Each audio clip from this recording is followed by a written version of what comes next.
everybody, this is Sifu Nadine Shozuya, licensed acupuncturist, master herbalist, and certified Ayurvedic practitioner.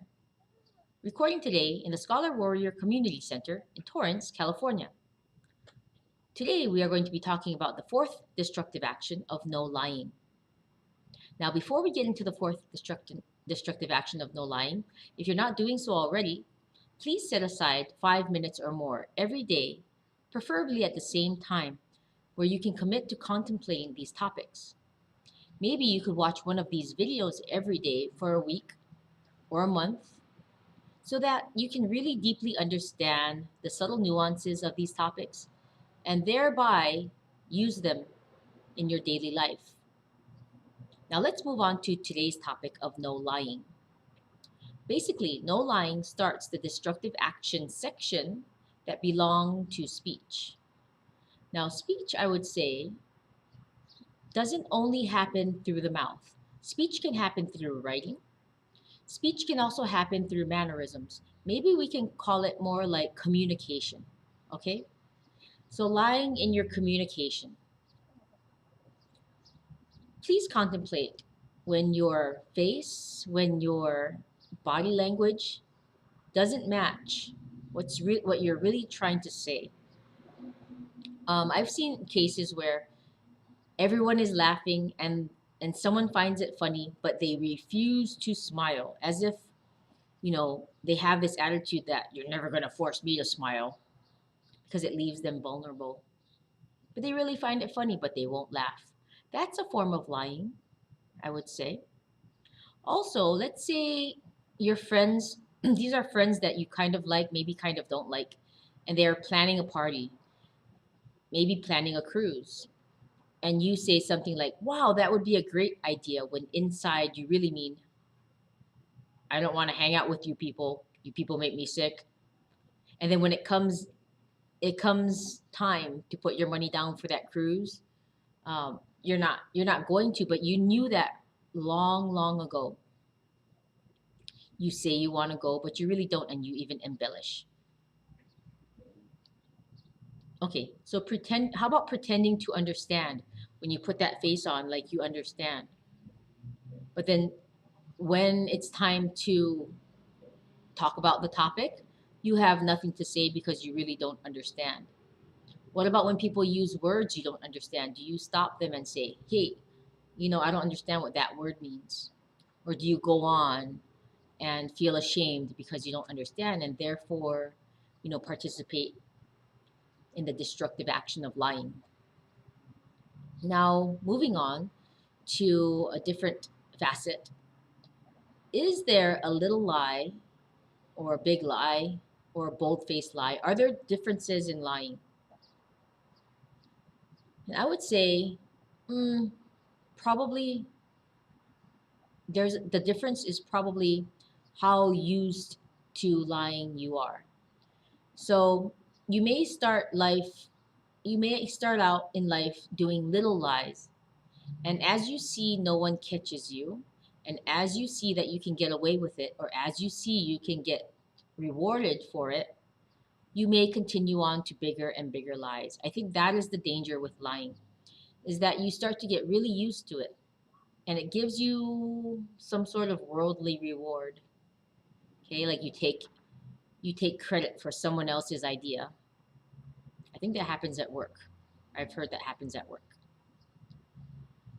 So here's what happens, right? You have two people that you're going to tell a story to.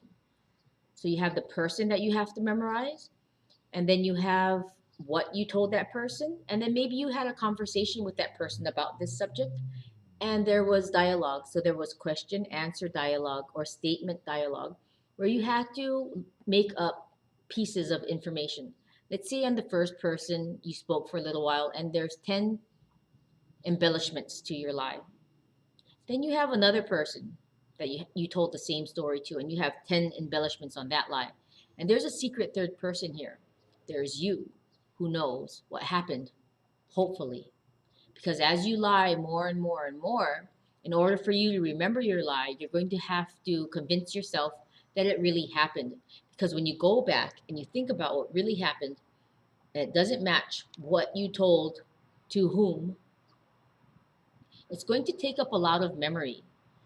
And when I see my patients, and then when I see people go through and they say they don't have a good memory, sometimes I know they have the habit of lying, because I watch them answer questions, and it's not what their mannerisms don't match their feelings on the inside.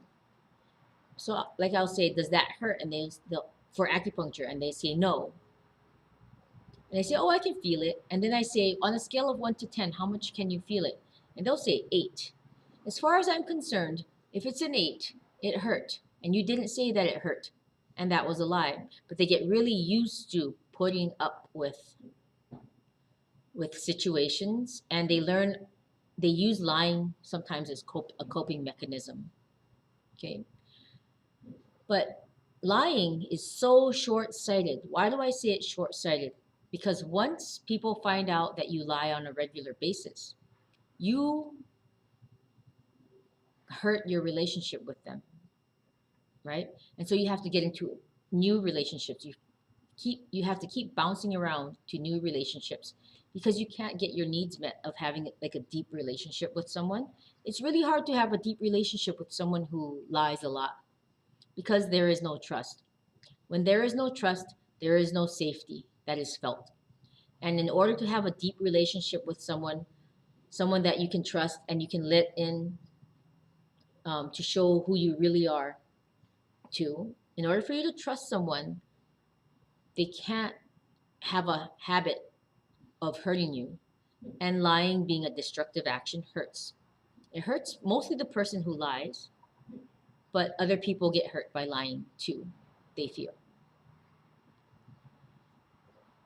What about the things you don't say? Is that a lie? If you don't say, let's say people are talking around in a circle and you're confused, and you want to pretend that you understand.